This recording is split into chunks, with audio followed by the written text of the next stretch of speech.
Pasteur Tonjana et Jimby, que nous aimons particulièrement, voilà, font partie des 12 également de l'apôtre Rémi. Et Pasteur Jimby, c'est le directeur de l'école de consolidation. Vous savez, le logiciel, quand vous cliquez, tout ça, machin, il y a quelqu'un derrière, c'est le Pasteur Jimby, et je voudrais qu'on puisse l'honorer. Alléluia. Mon frère, à toi toute la place. Merci, merci. Shalom. On est là, on est encore là? Yes, yes, yes. Merci Seigneur. Allez, je lance mon chrono. Et cette parole qui nous est prêchée, elle est censée produire du fruit, n'est-ce pas, dans notre vie et aussi au travers de nos vies. On est d'accord? Alors, on va faire un petit sondage. Alors, mon titre, c'est « Assimile la vie ». Ok? Assimile la vie. Tout le monde a catché un petit peu le titre. Et je voulais faire un petit sondage pour commencer.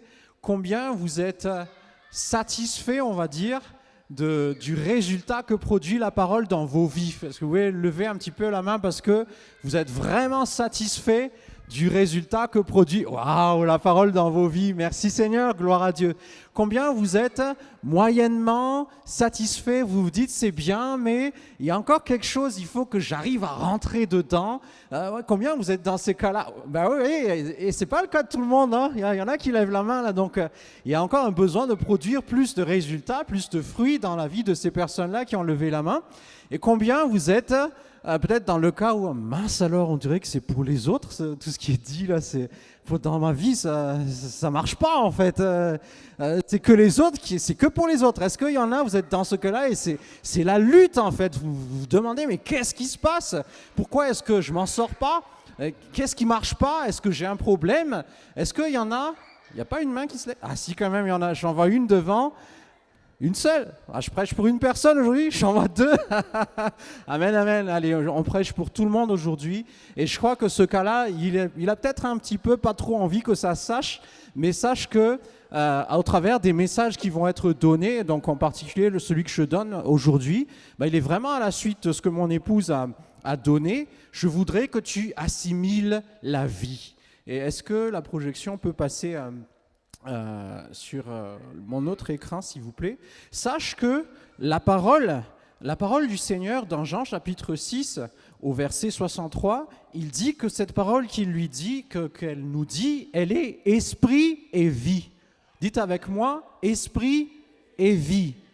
Donc, comprends que la parole du Seigneur a effectivement le pouvoir de te communiquer quoi?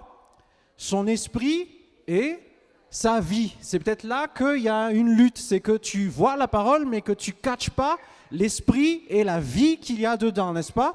Et c'est vrai pour l'évangile, parce que tu peux entendre l'évangile. Moi en particulier, j'ai entendu l'évangile dès que j'ai été conscient, dès que j'ai appris à comprendre, dès que j'ai appris à lire et tout, j'ai lu la Bible, mais je n'ai catché la vie dans la parole qu'à mes 26 ans. Donc vous voyez, c'est possible d'être au contact de la parole, mais de ne pas catcher, de ne pas assimiler, de ne pas prendre, de ne pas puiser dans la vie qui est dans la parole. C'est possible.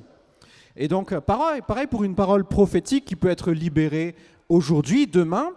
Il y a quelque chose qui est dit, il y a une personne qui parle, mais est-ce que tu entends le Seigneur parler? Est-ce que tu attrapes la vie, l'esprit et la vie qui est dite dans cette parole prophétique afin que, effectivement, ça produise du résultat et que ça ne reste pas une parole légère, en l'air, qui s'accomplira jamais.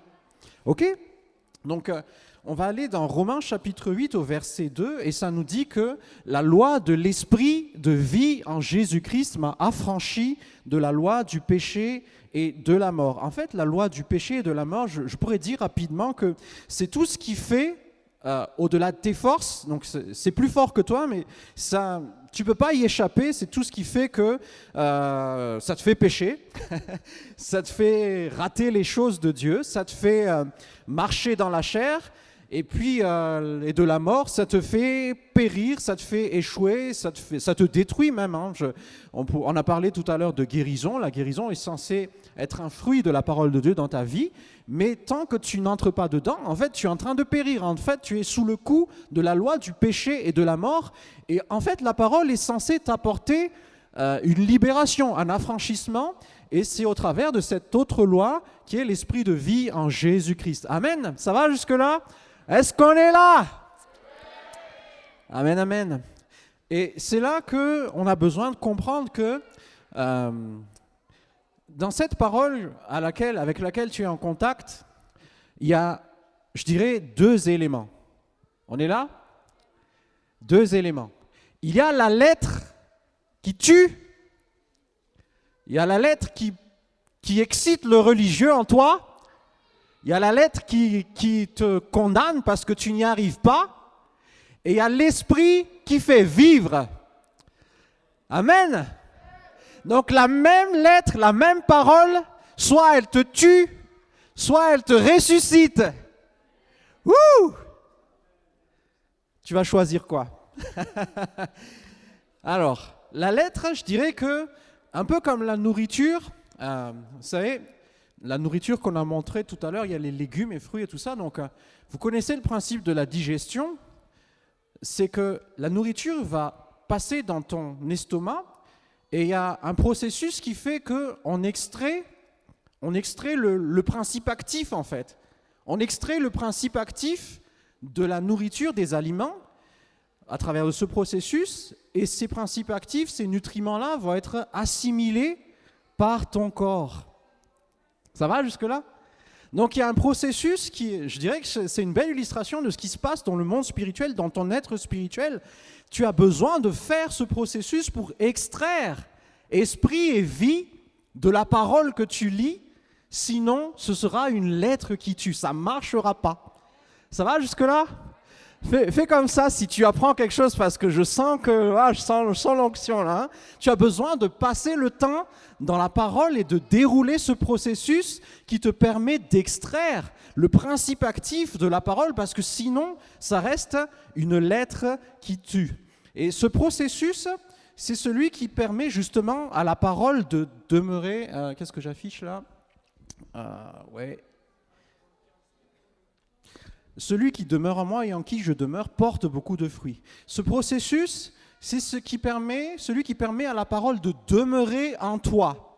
De la même façon qu'à partir du moment où la digestion va faire demeurer les nutriments dans ton organisme, n'est-ce pas? On extrait et puis les nutriments vont aller dans ton organisme au travers du sang et on ne fera plus la séparation entre les nutriments et ton organisme. Ça va devenir des nouvelles cellules, des os, de la moelle. En fait, ça va te nourrir. En fait, ça va te donner de la force, de l'énergie. Ça va te, ça va te nourrir, ça va te faire grandir, n'est-ce pas? Ça vient justement des nutriments. Et le reste, aux toilettes. ce dont on n'avait pas besoin, l'estomac l'évacue ensuite. Je ne vais pas expliquer plus.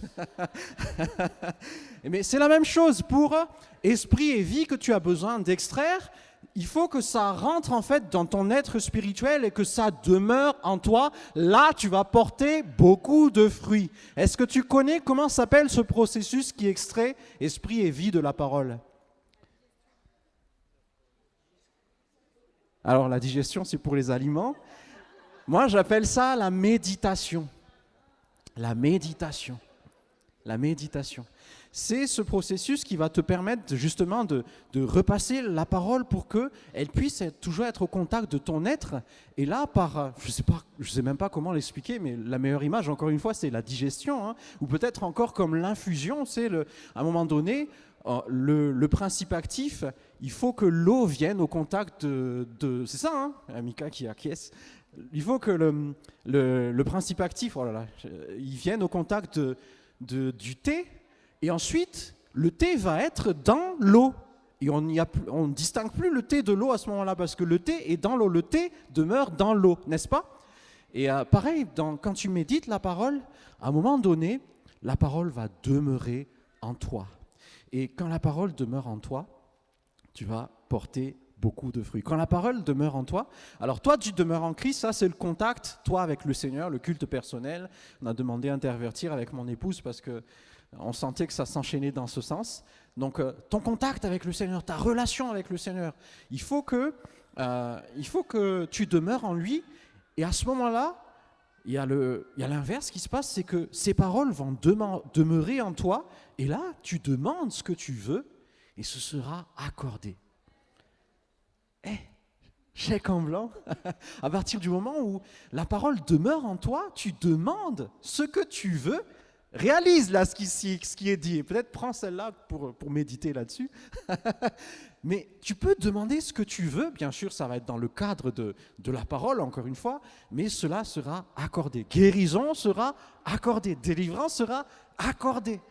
Restauration, guérison de ton cœur sera accordée. Amen.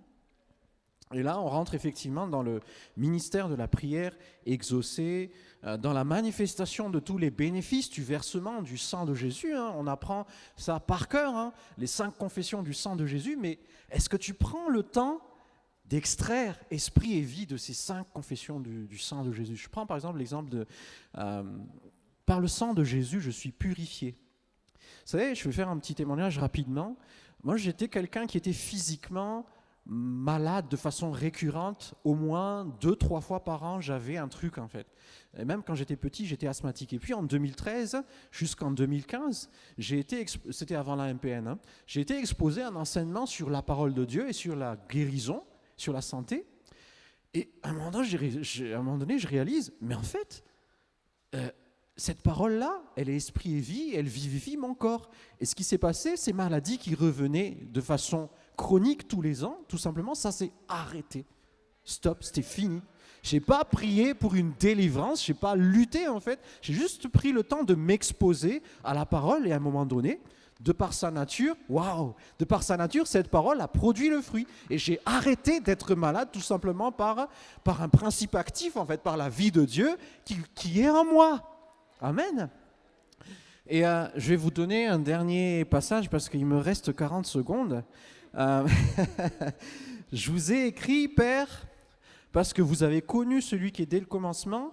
Allez, on s'intéresse aux jeunes gens. Je vous ai écrit, jeunes gens, parce que vous êtes forts et que la parole de Dieu demeure en vous et que vous avez vaincu le mal.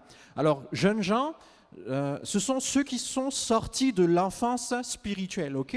Donc, la différence avec les petits-enfants en Christ, c'est que la parole ne demeure pas encore en eux. Et ils ont du mal à produire du fruit, ils ont du mal à produire du résultat par leur foi, on va dire. Ils ont besoin des aînés, des anciens qui prient pour eux, qui les accompagnent. Mais les jeunes gens, ils ont grandi, et puis on leur dit, c'est bien, la parole de Dieu demeure en vous, et vous commencez à vivre des victoires contre le malin. Vous commencez à vivre pour vous-même, par la foi que vous exercez, des victoires contre le malin. Amen. Amen. Quelqu'un veut grandir? Quelqu'un est encouragé pour grandir? Mange la parole et médite-la. Amen, amen. Tout ce qui n'est pas assimilé, en fait, quand ce n'est pas encore assimilé, ça ne provoque pas encore, tu sais, tous ces fruits-là dont on a parlé. Il faut faire attention au raisonnement, tout ce que tu dis après. Par exemple, tu fais une confession du sang de Jésus. Je suis racheté de quoi, d'ailleurs? De toute la puissance de l'ennemi. Et puis, si tu es là, tu luttes, tu te dis, par le sang de Jésus, je suis racheté de toute la puissance de l'ennemi. Et puis, dans tes pensées, c'est mais quoi? C'est quoi que tu veux dire par mais? Mais, en fait, c'est une préposition d'opposition.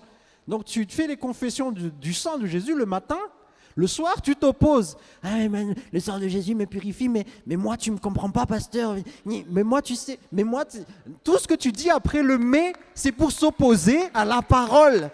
Et donc, tu as besoin d'apprendre à retenir ta bouche, ta langue, pour ne dire que la confession de la parole, afin qu'elle porte du fruit dans ta vie. En fait, il y a des raisonnements, des forteresses qui vont tomber à partir du moment où tu t'exposes continuellement à la parole. Alléluia.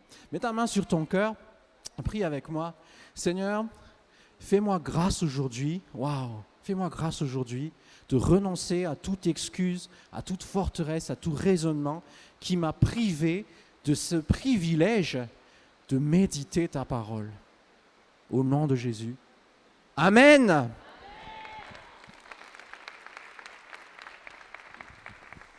Amen et amen. Ôtez-moi d'un doute, la MPN Porcheville, est-ce que vous êtes là?